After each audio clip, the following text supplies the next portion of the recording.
Brian, talk a little bit more about NFA items for people who are not familiar. Like, Yeah. what are those items that are naughty for me to have, but you're special, you can have them because you have an FFL? Well, so the only one that I can have for sure that you cannot possess is a post 1986 machine gun.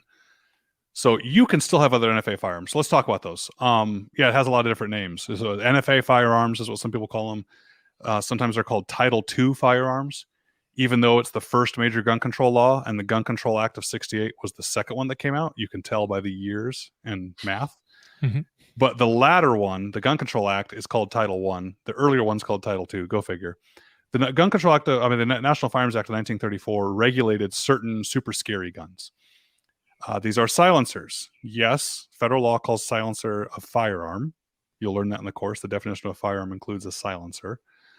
Short-barreled rifles, short-barreled shotguns, machine guns, any other weapons, which is actually a category of guns called AOWs, or any other weapons, things like cane guns and pen guns and stuff like that, and destructive devices, grenades, bombs, things like that.